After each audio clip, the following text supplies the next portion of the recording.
భాగంలో మన ప్రభు అయిన యేసుక్రీస్తు ప్రభువారి యొక్క సిలువ యాత్రను మనం చదువుకున్నాం. ఏ యాత్ర ఇది అంటే ఆయన సిలువను ఎత్తుకొని గొల్గొతా కొండ వైపు ఆయన తీసుకొని వెళ్తా ఉన్నారు సిలువ వేయడానికి.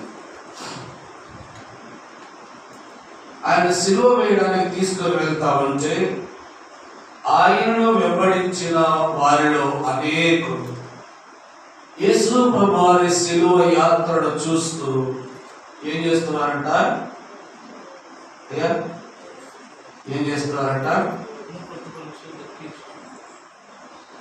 కొమ్ము కొట్టుకొనొచ్చు దుఃఖపడుతూ ఉన్నారు. అంటే ఏడుస్తూ ఉన్నారు, కన్నీళ్లు విడుస్తూ ఉన్నారు. ఆయన అత్యంత సన్నిహితులలో చాలా మంది రొమ్ము కొట్టుకున్నారు, బాధించుకున్నారు. తమను తాము బాగా గమనించండి. ఆయన సిలువను ఎత్తుకొని తన ప్రయాణంలో తన సిలువ యాత్రలో సాగిపోతా ఉంది. జన సమూహములు ఆయనను చూచి రొమ్ము కొట్టుకొనొచ్చు ఏడ్చుచు దుఃఖిస్తూ ఉన్నట్టుగా మనం చదువుకున్నాం. అక్కడ పురుషులు మాత్రమే కాదు, చాలా మంది స్త్రీలు కూడా అక్కడ ఉన్నట్టుగా మనం చదువుకున్నటువంటి వాక్య భాగంలో మనం చదువుకున్నాం. ఏం చేస్తా ఉన్నారంటే ఆయన సిలువ ఎత్తుకొని వెళ్తా ఉంటే ఆ రోమా సైనికులు ఆయన కొరడాతో కొడతా ఉంటే అదిగో అన్యాయస్తులు ఆయన శిలువ మరణము ముందర వెనుక వంచు అపహసిస్తా, దూషిస్తా, అవమానపరుస్తా ఉంటే చాలా మంది ఆయన అత్యంత సన్నిహితులైనటువంటి వారు, ఆయన బంధుజనము, చాలా మంది ఆయన వెంబడించిన స్త్రీ పురుషులు ఏం చేస్తా ఉన్నారు? ఏడుస్తా ఉన్నారు, దుఃఖపడుతూ ఉన్నారు, రొమ్ములు బాధపడుతూ ఉన్నారు. ఆయన కలుగుతున్న శ్రమను చూచి, ఆయన కలుగుతున్న బాధను బట్టి వారు ఎంతగానో అంగలార్చుచున్నట్టుగా మనం చదువుకున్నటువంటి వాక్య భాగంలో మనకు అర్థమవుతుంది. ఎవరికైనా అంతే కదమ్మా. ఇప్పుడు మన సమాజంలో మన చుట్టూ ఉన్నటువంటి మన ఇరుగు పొరుగు వారి బంధువులు కానీ లేదంటే వారి పిల్లలు కానీ ఏదైనా శ్రమలో బాధలో చిక్కుబడిపోయినప్పుడు మనం కూడా ఎంతో దుఃఖపడతాం వారి విషయమై. ఇలాంటి సంఘటన మరి ఎవరికి జరగకూడదు అని అన్నట్టుగా మనం కోరుకుంటూ ఉంటాం. అలాగే ప్రభువైన యేసుక్రీస్తు ప్రభువారిని గురించి కూడా అనేకులు ఇలా దుఃఖపడతా ఉన్నారు, ఏడుస్తూ ఉన్నారు. ఇటువంటి మరణం మరి ఎవరికి రాకూడదు అన్నట్టుగా వారు ఎంతో వ్యాకులు చెందుతూ ఉన్నారు. ఆయన మాత్రము సిలువ ఎత్తుకొని సాగుతా ఉన్నారు. తన ప్రయాణం సాగుతూ ఆయన చూచి ఏడుస్తున్నటువంటి, దుఃఖపడుతున్నటువంటి, రొమ్ములు బాదుకొనుచున్నటువంటి ఆ జన సమూహం వైపు ఆయన నిలబడి చూచి ఏమన్నారమ్మా? యెరూషలేము కుమార్తెలారా, నా నిమిత్తము ఏం చేయకండి. ఎవరైనా అంటారు ఈ మాట? చాలా మంది మన ఇరుపరు వారి విషయాల్లో మనం చూసినప్పుడు మనం దుఃఖపడలేదనుకోండి, మనం కన్నీరు కాల్చలేదనుకోండి, మన గురించి మన చుట్టుపక్కల ఉండేటువంటి వారు కూడా ఇలా అనుకుంటూ ఉంటారు, ఎంత కఠినాత్మరాలమ్మా, అసలు దుఃఖమే రాలే ఆయనకు అని అంటూ. చూడండి, ప్రభువైన యేసుక్రీస్తు ప్రభువారు అయితే తన గురించి అంగలార్చుతున్నటువంటి, ఏడుస్తున్నటువంటి, దుఃఖిస్తున్నటువంటి, రొమ్ములు బాదుకొనుచున్నటువంటి జన సమూహం వైపు చూచి యెరూషలేము కుమార్తెలారా, దాని నిమిత్తము ఏం చేయండి? ఏడవకుడి అన్న. సిలువలో పలికిన ఆ 7 మాటలు ఒకేంటైతే ఆయన సిలువ మోస్తూ ఆ సిలువ యాత్రలో ఆయన పలికినటువంటి మాట ఎంత అత్యున్నతమైనదో మనం ఎదురు ధ్యానించబోతాము. ఎందుకు ఆయన తనను గురించి, తన యొక్క శ్రమను గురించి, తన బాధల గురించి, తాను పడుతున్నటువంటి హింసల గురించి మనల్ని ఏడవద్దన్నాడు, యెరూషలేము కుమార్తెలను ఏడవద్దన్నాడు. అంటే ఆయన మీద మనకు ఆ భారం లేదా? ఆయన మీద మనకు ఆ చింత లేదా? ఆయన మీద మనకు ఆ ప్రేమ లేదా? అందువరకు ఆయన మనల్ని ఏడవద్దన్నాడు, యెరూషలేము కుమార్తెలను ఏడవద్దన్నాడా? ఆయన నన్ను గురించి ఏడవద్దండి, నా నిమిత్తమే మీరు ఏడవకూడదు. నా నిమిత్తమై మీరు ఏడవకుడి అని యెరూషలేము కుమార్తెలతో ఆయన చెప్తా ఉంటారు. ఎందుకు ఏడవద్దన్నాడు? 3 విషయాలు నాకు ప్రభు బయలుపరిచిన 3 విషయాలు మాత్రం నేను చెప్పి ముందుకు వెళ్ళిపోతాను. అవన్నీ వాక్యంలో ఉన్నవే, అన్నింటికి ఇప్పుడు రిఫరెన్స్ చూపిస్తూ ఉంటే సమయం చాలు. నేను చెప్తా ఉంటాను, మీకు వీలైతే నోట్ చేసుకోండి, తర్వాత మీరు ధ్యానం చేయండి. ఆయన ఎందుకు నా నిమిత్తమై ఏడవద్దండి అని అన్నాడంటే, ఆయన పరలోకము నుండి పంపబడినటువంటి ఉద్దేశమే ఆ శిలువ మరణం పొందుతాడు. ఎందుకు పంపబడ్డాడు ఆయన పరలోకము నుండి? శిలువ మరణం పొందుటకే పంపబడ్డాడు ఆయన. ఆ విషయం ఆయన తన శిష్యులతో కూడా అనేక సార్లు బయలుపరిచాడు. మనుష్య కుమారుడు హింసింపబడవలసి ఉన్నది, బాధింపబడవలసి ఉన్నది, మనుష్య కుమారుడు తన ప్రాణం పెట్టవలసిన సమయం వచ్చింది కనుక నేను ఇక యెరూషలేమునకు వెళ్ళాలన్నాడు. వెంటనే పేతురు ఏమన్నాడు? అలాగైతే నువ్వు యెరూషలేమునకు వెళ్ళొద్దు ప్రభువా అన్నాడు. వెంటనే ప్రభు అన్నాడు, సాతానా నా వెనుకకు పో. తనకు తెలుసు తాను వచ్చినటువంటి ఉద్దేశం తాను శిలువ మరణం పొందుటకు, ఇలాగ హింసింపబడి ఇలాగ బాధింపబడితే తాను వచ్చాడు కనుక, అమ్మా ఇది నాకు తగినది, ఇది నా ప్రభువు నా నిమిత్తమై ఉద్దేశించినది, నా ప్రభువు నా నిమిత్తమై సంకల్పించినటువంటి సంకల్పం ఇది కనుక నా నిమిత్తము మీరేం చేయదండి? ఏడవద్దండి. నేను ఇందుకొరకే పరలోకము నుండి లోకానికి వచ్చాను. నేను ఇందుకొరకే ఇలాగ శ్రమ పడుతుంది, ఇలాగ బాధింపబడుతుంది, ఇలాగ మీ నిమిత్తము నా ప్రాణము సైతం అర్పించలేని నేను లోకానికి పంపబడ్డాను కనుక నా కలుగుతున్న శ్రమ బాధ చూసి మీరేం చేయకండి? ఏడవద్దండి అన్నాడు యెరూషలేము కుమార్తెలతో. రెండవది ఆయన ఎందుకు అన్నాడంటే, ఆయన ఈ శ్రమ ఈ బాధ నా కొరకు నియమింపబడి ఉన్నది కనుక నేను శ్రమ పొందుతున్నాను కనుక నా నిమిత్తమై మీరేం చేయదండి? ఏడవద్దండి అన్నాడు. ఎందుకు అన్నాడంటే, గెత్సేమనే తోటలో ఆయన 2 శిష్యులను వెంటబెట్టి మన గెత్సేమనే తోటలో ప్రార్థన చేయటం తన తండ్రికి ఇలా నా ప్రార్థన చేశాడు. ఏమని ప్రార్థన చేశాడమ్మా? తండ్రి, తన కలగబోవ శ్రమ, తన కలగబోవ శిలువ మరణపు బాధ ఆయన తన దృష్టిలో తన ఊహలో ఊహించుకుంటూ, తండ్రి ఈ శ్రమ అనే ఈ గిన్నె నా ఎదురు నుండి తొలగించము, ఆయనను నా చిత్తము కాదు నీ చిత్తమే సిద్ధించునుగాక, నీ చిత్తమే కలుగునుగాక అని ఆయన ప్రార్థన చేశాడు. కనుక ఆయన శ్రమ పడుటకే, బాధింపబడుటకే, హింసింపబడుటకే, తాను శిలువలో అవమానపరచబడుటకే, పిడిగిద్దులు పొందబడుటకే ఆయన లోకానికి పంపబడ్డాడు కనుక ఆయన అన్నాడు, అమ్మా మీరు నా నిమిత్తమై ఏం చేయకండి? ఏడవకుడి. నేను ఇందువరకే నా తండ్రి సంకల్పమే నేను హింసింపబడతా, నా తండ్రి యొక్క ఉద్దేశమే నేను బాధింపబడతా, నా తండ్రి యొక్క చిత్తమే నేను శిలువ మరణం పొందుట కనుక నా నిమిత్తమై మీరు ఏం చేయకండి? ఏడవకుడి. మొట్టమొదటి ఏంటి? నేను వచ్చిన ఉద్దేశమే హింసింపబడుటకు, బాధింపబడుటకు. రెండవది, నా తండ్రి యొక్క సంకల్పమే నేను శిలువలో హింసింపబడుట, బాధింపబడుట కనుక నా తండ్రికే నేను హింసింపబడుట అభిష్టమైనప్పుడు మీరు నా గురించి ఎలా ఏడుస్తారమ్మా, దుఃఖపడతారు. మీరు నా నిమిత్తమై ఏం చేయకండి? ఏడవకండి అన్నాడు ప్రభు. మూడవదిగా ఎందుకు ఆయన నిమిత్తమై ఆయన ఏడవద్దన్నాడంటే, మూడవదిగా నేను మరణించను, పునరుత్థానుడై తిరిగి లేస్తాడని తన శిష్యులతో ఆయన చెప్పారు. తనను వెంబడించిన జనులందరితో చెప్పాడు, అమ్మా నేను పొందుతున్న ఈ హింస, ఈ బాధ, ఈ శిలువ మరణం నన్ను బంధించుముచ్చుట అసాధ్యం అనగా నేను అగస్త్యము 3వ గంట లేస్తాను, నేను మీకు వాగ్దానం చేసినట్టుగా లేస్తాను. నేను ఈ శ్రమంతటి నుండి విశ్రాంతి పొంది తిరిగి మృత్యుంజయుడు తిరిగి లేస్తాడు కనుక మీరు నా నిమిత్తము ఏం చేయండి? ఏడవకండి.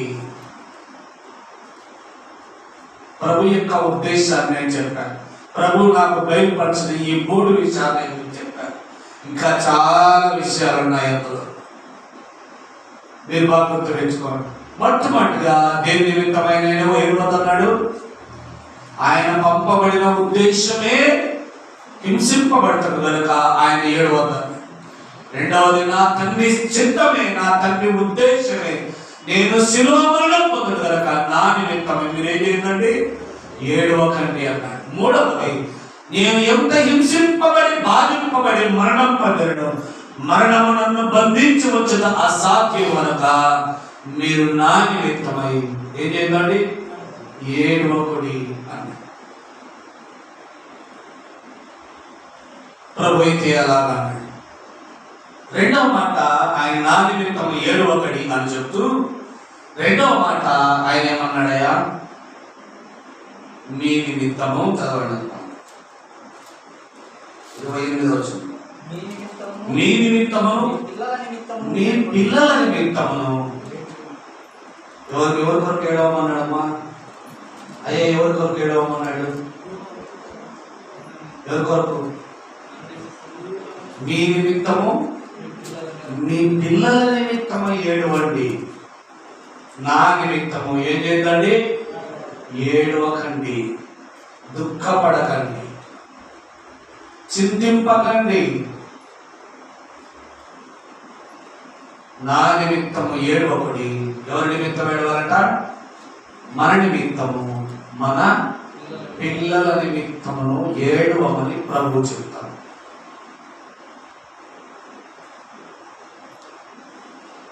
ఎందుకు ఏడుస్తా ఉన్నాం మనం ఈ రోజుల్లో? దేవుని సేవకుడు నాతో తన అనుభవాన్ని ఇలా పంచుకున్నాడు.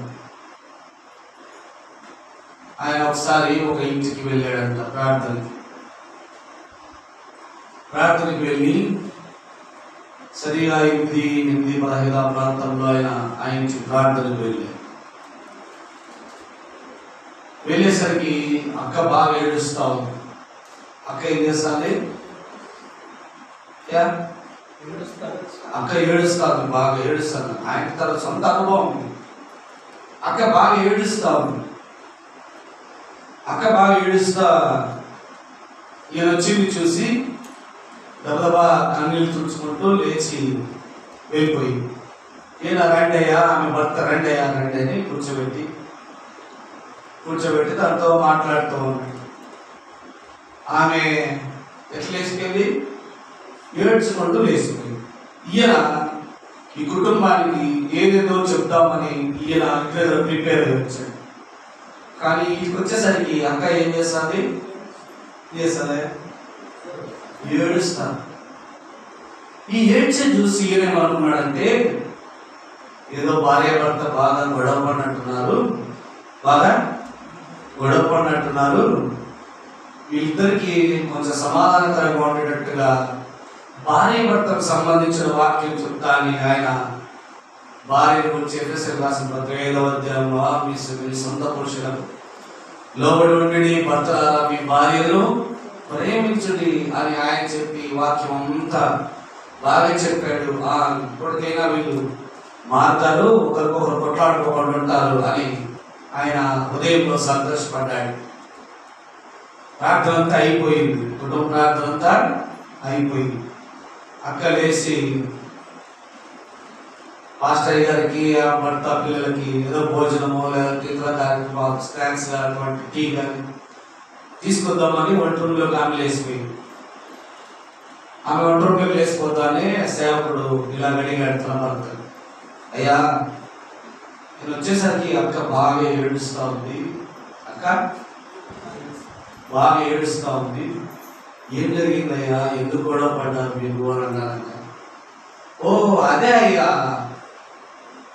ఏం లేదు, అక్క కార్తీక దీపం సీరియల్ చూసుకుంటా ఒంటరక్క పడే కష్టాలు చూసి ఏం చేస్తా ఉందంట, ఎందుకు ఏడుస్తుందంట? ఇలాగ అయిపోయినాం మనం అందరం. లోకంలో ఉన్న సమస్త జనులు ఈ కాడికి వచ్చేసి ప్రభు అన్నారు, దేని కొరకు ఏడవమన్నారు?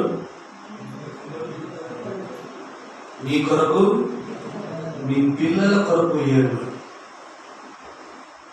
ఇలా ఈ రోజుల్లో ఎవరు ఏడ్చేవాళ్ళు లేదు. దాని కొరకు బాధపడేవాళ్ళు లేరు. ఎంతో దుఃఖము ఈ విషయం. దేవుడు నాకు బయలుపరిచినప్పుడు కూడా ఈ సంగతులు నేనెంతో మనోవేదనకు గురి అయ్యాను. అవును కదా నాయన, నీవు శిలువ మరణంలో శిలువలో వేలాడుటకు సైతం కొనిపోబడుతుండగా నీవు నా నిమిత్తం ఏడవద్దండి, మీ నిమిత్తము, మీ పిల్లల నిమిత్తము ఏడవమన్నా.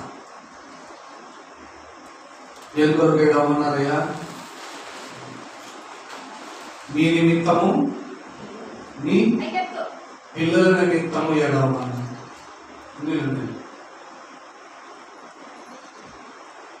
ఈయన రాగానే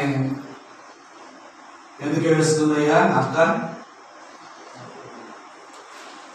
ఈయన తొందరపడిపోయినాడు, ఈయన బాగా ఇబ్బంది పడిపోయినాడు. అయ్యో ఏం జరిగిందో వీళ్ళిద్దరి మధ్య అని ఈయన ఆత్మీయది.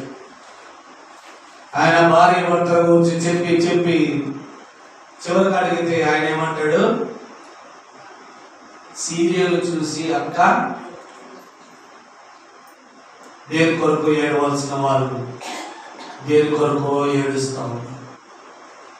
ఇది చాలా బాధాకరమైన విషయం. ఇక మీదటైనా ప్రభువు చెప్పినట్లుగా మన నిమిత్తము, మన పిల్లల నిమిత్తము ఏం చేసేవారుగా ఉండాలి? మనము దుఃఖపడేవారుగా, ఏడ్చుచు కన్నీళ్లు విడుచుచు ప్రభువు పాద సన్నిధిలో గడిపేవారముగా ఉండవాలని ఆయన కోరుకుంటూ ఉన్నారు. ఇలాగా తమ కొరకు, తమ పిల్లల కొరకు కన్నీరు విడిచి విజయము పొందిన కొందరు విజయ వీరుల గాథ మీ ముందు పెట్టి నేను త్వరగా ముగించేస్తాను. మొట్టమొదటిది నిర్గమకాండం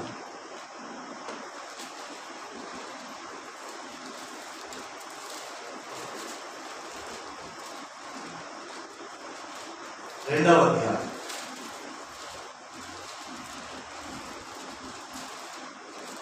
అధ్యాయం 23వ వచనం. అలాగున అనేక దినములు జరిగిన మీదట ఐగుప్తు రాజు చనిపోయాను. ఇశ్రాయేలీయులు తాము చేయుచున్న వ్యక్తి పనులను బట్టి నిట్టూర్పులు మొరపెట్టుచుండగా తమ వ్యక్తి పనులను బట్టి వారు పెట్టిన మొర దేవుని యొద్దకు చేరెను. కాగా దేవుడు వారి మూలుగులు విని అబ్రహాము, ఇస్సాకు, యాకోబులతో తాను చేసిన నిబంధనను జ్ఞాపకం చేసుకొనెను. దేవుడు ఇశ్రాయేలీయులను చూచెను, దేవుడు వారి యందు లక్ష్యముంచెను. ఏం చేస్తా ఉన్నారంటే ఇశ్రాయేలీయులు? ఇప్పుడు మనం చదువుకున్న నిర్గమకాండం 2వ అధ్యాయంలో ఇశ్రాయేలీయులు ఐగుప్తు యొక్క బానిసత్వంలో ఉన్నారు. ఎక్కడున్నారు? ఐగుప్తు యొక్క బానిసత్వంలో ఉన్నారు. ఐగుప్తీయులు తమను పెడుతున్న హింస, బాధ, ఆ యొక్క వెట్టి పనులను బట్టి వీరు భరించలేక ఎవరికి ప్రార్థన చేశారంటమ్మా? ఎవరికి మీ తూర్పులు విడుస్తా ఉన్నారంట? తమ దేవుని సన్నిధిలో వారు నిట్టూర్పులు విడుస్తా ఉన్నారు, ఏడుస్తా ఉన్నారు, కన్నీరు కారుస్తా ఉన్నారు. ప్రభా, ఈ వ్యక్తి పనులను మేము చెయ్యలేక భరించలేకుండా ఉన్నాము నాయన. ఈ వ్యక్తి పనుల నుండి, ఈ బానిసత్వము సంఖ్యల నుండి మమ్మల్ని విడిపించమని ఐగుప్తు బానిసత్వములో ఉన్న ఇశ్రాయేలు దేవుని సన్నిధిలో మొరపెడతా ఉంది. అయ్యా, తాము చేయించున్న తాము దేవుని సన్నిధిలో చేయించున్న ఆ ప్రార్థన దేవుడు ఆలకించి వారి యందు లక్ష్యం ఉంచి వారి యందు గురిపెట్టి వారి మూలుగులు విని వారి కష్టాలు చూసి వారి బాధలు చూసి వారి బానిసత్వపు సంఖ్యల నుండి వారిని విడిపించడమును, వారి హింస నుండి, వారి వెట్టి పనుల నుండి, వారి వెట్టి చాకుల నుండి వారిని విడిపించడము తన సేవకుడైన మోషేను ఐగుప్తులకు పంపి మోషే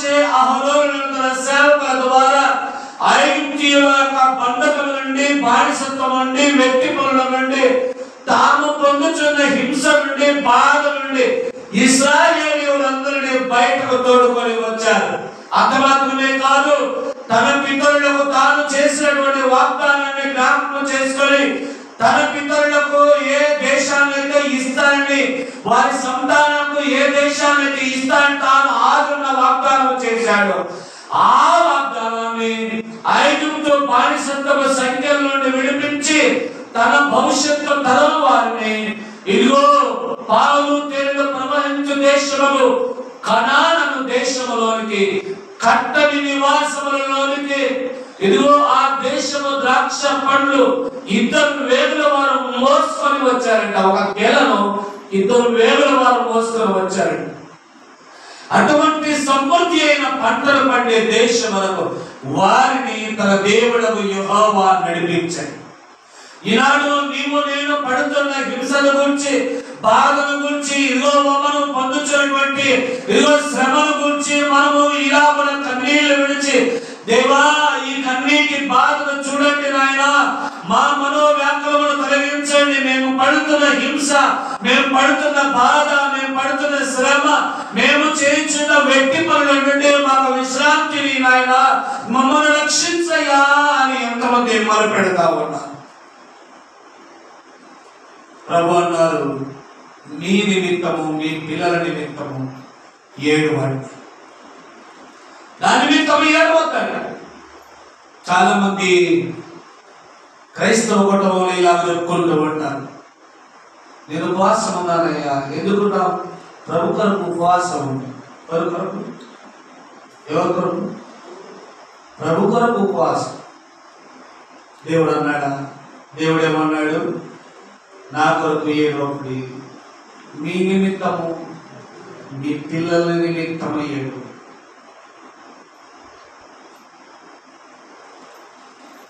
ఉపవాసం ఉన్నావు, ఎవరి కొరకు ఉన్నావు? దేని కొరకు ఉన్నావు? నా కొరకు, నా పిల్లల కొరకు, నా యొక్క బాధ కొరకు, శ్రమ కొరకు, వేదన కొరకు నేను ఉపవాసం ఉన్నాను, నేను ప్రార్థన చేస్తా ఉన్నాను ఇలాగ చెప్పాలి. కానీ ప్రభు కొరకు ఉపవాసం ఉన్నాను.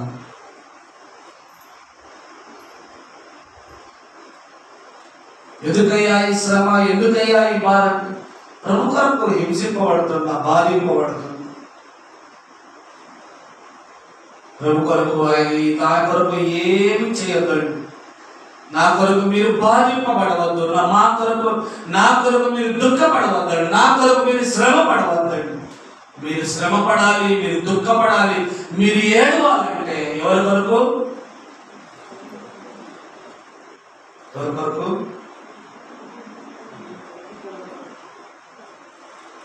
నా కొరకు, నా పిల్లల కొరకు నేను ఏడవాలి. మనం దీని కొరకు ఏడవాలి. ఐగుప్తు బానిసత్వంలో ఉన్న ఇశ్రాయేలు ఏడ్చారు, నిట్టూర్పులు విడిచారు, కన్నీరు విడిచారు. దేన్ని బట్టి? తాము పడుతున్న శ్రమను బట్టి, తాము పడుతున్న హింసను బట్టి నిట్టూర్పులు విడిచారు. ఇదిగో వారి ప్రారంభములంతగా వారు దేవుని సన్నిధిలో విలపించారు. ప్రారంభములంతగా తమ దేవుని సన్నిధిలో ఏడ్చి ప్రలాపించి, దేవా మమ్మల్ని కరుణించమని వారు ప్రార్థన చేయగా, అయ్యా ఇశ్రాయేలు వారు ఆనాటి ప్రజలు పడుతున్న హింసను, బాధలు చూచిన దేవుడు వారి వెంట పనుల నుండి వారిని విముక్తులను చేయడమే కాకుండా వారి భవిష్యత్తు తరముల వారికి ఇక ఎవడునో ముట్టని, ఎవడునో వారిని సమీపించలేని, ఇక ఎవడునో వారిని తాకలేని శ్రేష్టమైన రాజ్యాన్ని దేవుడు ఇశ్రాయేలును తన ప్రజలకు అనుగ్రహించాడు.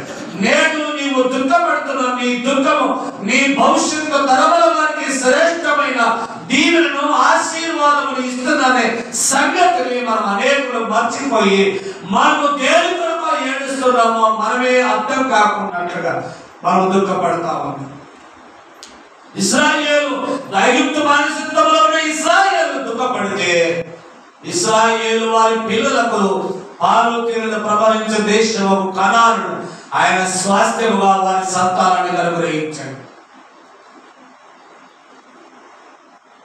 నీవు నేను ఇలా ఏడుస్తా ఉన్నామా? ఇలా దుఃఖపడతా ఉన్నామా? మీ నిమిత్తము, మీ పిల్లల నిమిత్తము ఏడవండి. నా నిమిత్తము ఏడవకుడి అని మన ప్రభువు చెప్పారు.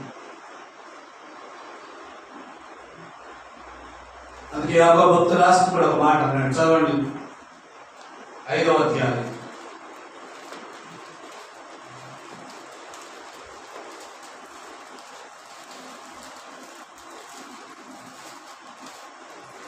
పత్రిక 5వ అధ్యాయం.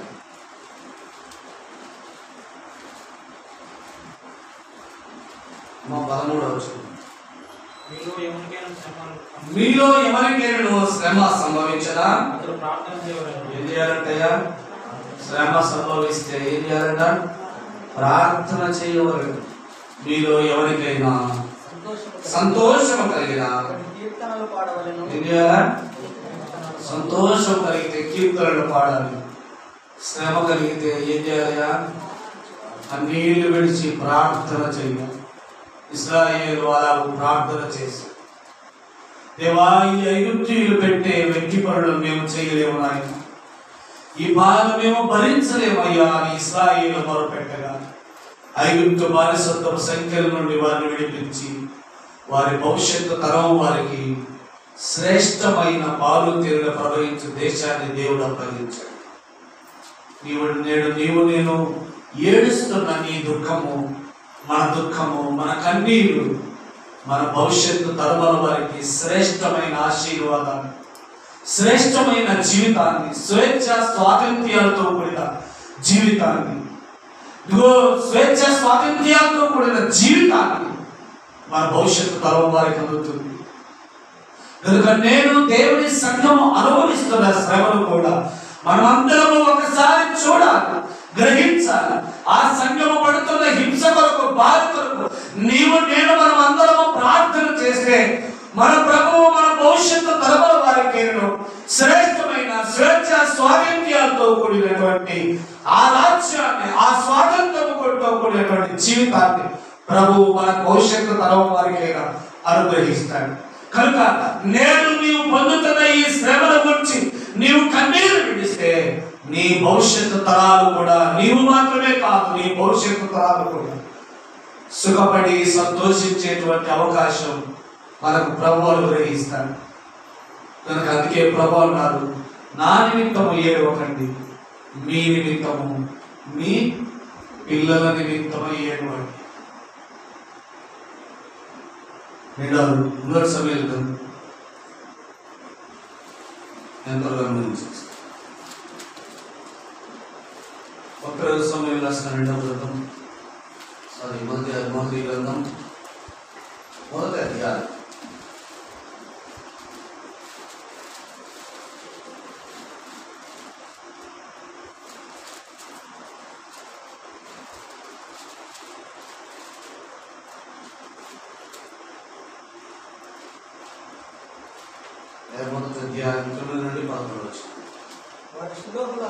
వారు షిలోహులో అన్నపానమును పుచ్చుకున్న తరువాత హన్నా లేచి యాజకుడైన ఏలీ మందిర స్తంభము దగ్గరనున్న ఆసనం మీద కూర్చొని ఉండగా బహు దుఃఖాక్రాంతురాలై వచ్చి యెహోవా సన్నిధిని ప్రార్థన చేయించు, బహుగా ఏడ్చుచు, సైన్యములకు అధిపతియగు యెహోవా, నీ సేవకురాలైన నాకు కలిగి ఉన్న శ్రమను చూచి నీ సేవకురాలైన నన్ను మరొక జ్ఞాపకం చేసుకొని నీ సేవకురాలైన నాకు మగపిల్లలు దయచేసి వాడి తల మీదకి క్షౌరం కత్తి ఎందుకు రానియక వాడు బ్రతుకుదనమన్నట్టును నేను వారిని యెహోవాకు నీకు అప్పగించునని మొక్కుబడి చేసుకోవడం.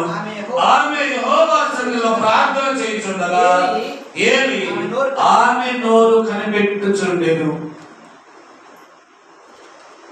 భక్తురాలు హన్నా పెనిన్నా అని ఒక ఆయన ఇద్దరు భార్యలు.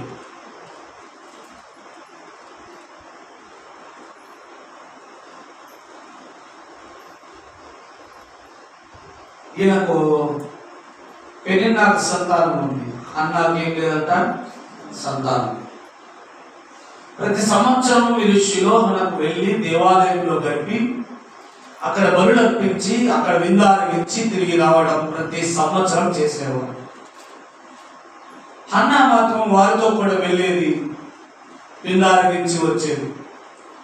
ఈ సంవత్సరం చూడండి, ఆమె ఏం చేస్తుందంట, అన్నపానములు పుచ్చుకున్న తర్వాత ఏలి ఆసనం మీద కూర్చొని ఉండగా హన్నా ఏం చేస్తుందంటమ్మా, కన్నీళ్లు విడిచి, దేవా నాకు కలిగిన శ్రమను, బాధను ప్రార్థన చేస్తుంది. కన్నీరు విడిస్తావు, వ్యాకుల పడతావు, తన మనస్సు, తన వేదన, తన హృదయం నుండి వింటున్న దేవునికి చెప్పుకుంటావు. నా వ్యాకులను తొలగించండి, నా శ్రమను పోగొట్టండి, నా బాధ తొలగించండి నాయన, నాకు ఒక మగబిడ్డనిస్తే వాడిని నీ కొరకే ప్రతిష్ఠిస్తా అని దేవుని సన్నిధిలో ఆమె ఏడుస్తా, దుఃఖపడతాను.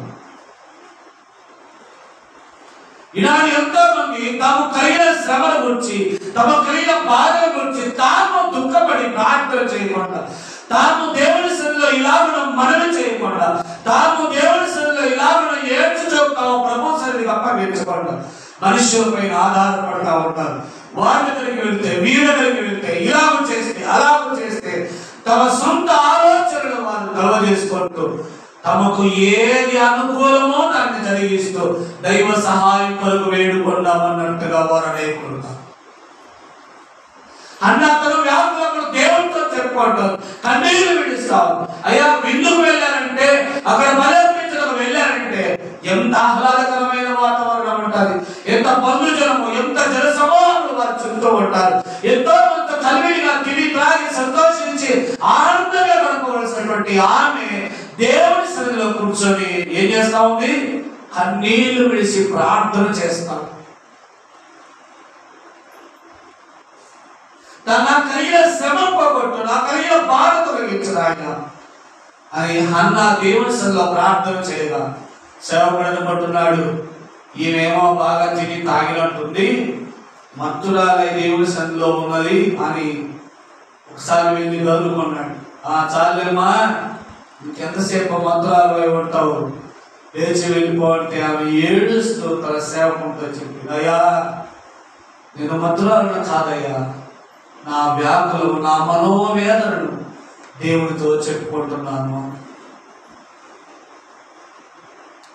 దేవుడు ఆమె మనవిని ఆలకించి ఆమెకు కుమారునిచ్చి ఆయనను ఇశ్రాయేలు మీద ప్రవక్తగా నియమించాడు. సౌలు, దావీదును ఇద్దరు రాజులను అభిషేకించిన శ్రేష్టమైన ప్రవక్తగా, న్యాయాధిపతిగా ఇశ్రాయేలీయులను పరిపాలించాడు. ఆయనే భక్తులకు సమూయేలు. హన్నా చేసిన ఆ కన్నీటి ప్రార్థన, హన్నా చేసిన ఆ కన్నీటి మన దేవుడు ఆలకించి ఆమె వ్యాకులను కలిగించి ఆమె సంతానాన్ని ఇశ్రాయేలు వారికి న్యాయాధిపతిగా, ఇద్దరు రాజులను అభిషేకించే ప్రవక్తగా దేవుడు ఆయన్ను వాడుకోండి. నేడు నీవు చేసే కన్నీటి ప్రార్థన, నీవు నేడు విడుస్తున్న నీ కన్నీరు ఎన్నటికీ వ్యర్థము కాదు. అది నీకును నీ భవిష్యత్తు తరముల వారికి ఎంతో ఉపయోగకరంగా ఉంటుంది. ఆఖరి వ్యక్తిని చూపించి నేను ముగించేస్తాను. రాజుల 2వ గ్రంథం 20వ అధ్యాయం. ఇది మనకందరికీ తెలిసినటువంటి వారు. రాజుల 2వ గ్రంథం 20వ అధ్యాయం.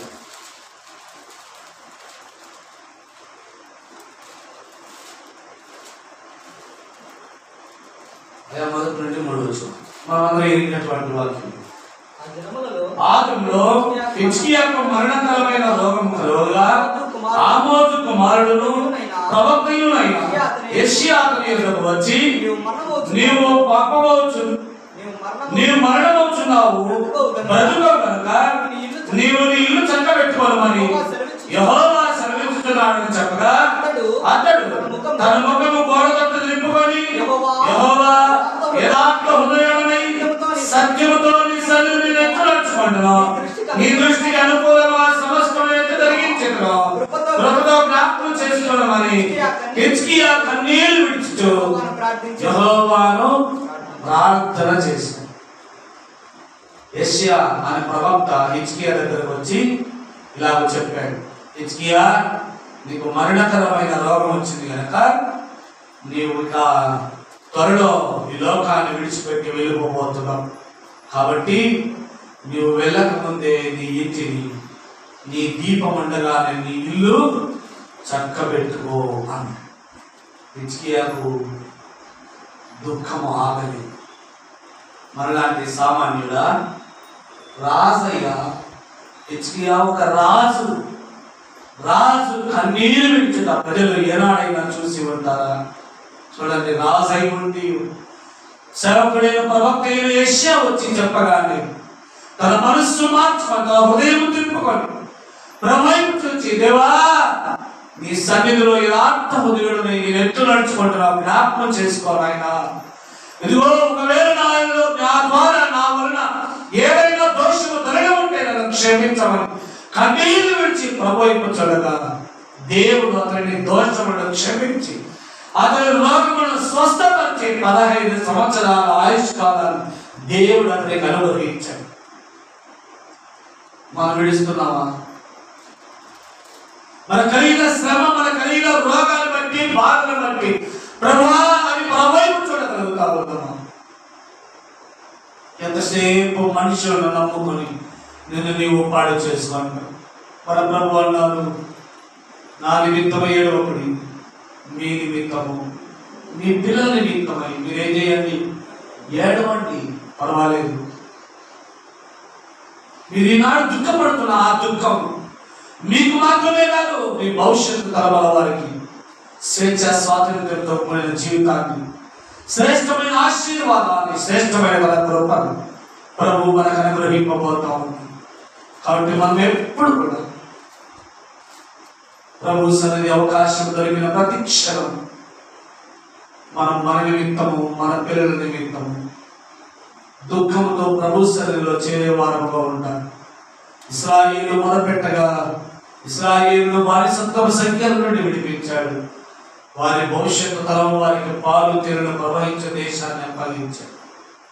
హన్నా ప్రార్థన చేయగా అమ్మా హన్నా కలిగిన శ్రమ నుండి విడిపించడే కాదు, ఆమె వలన అయిన సంతానాన్ని దేవుడు ప్రవక్తగా, న్యాయాధిపతిగా తన జనుల మీద నియమించి వాడుకున్నటువంటి శ్రేష్టమైన ధన్యుడుగా సమూయేలు ప్రవక్త జీవించాడు.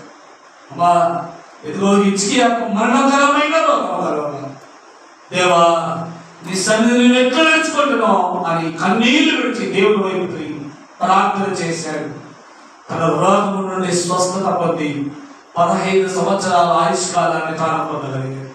నేడు నీవు లేదా మనము మన నిమిత్తమై ఇలా దుఃఖపడేవారుగా ఉన్నాము. మన భవిష్యత్తు తరముల వారి కొరకై కన్నీరు కార్చే వారుగా ఉన్నాము.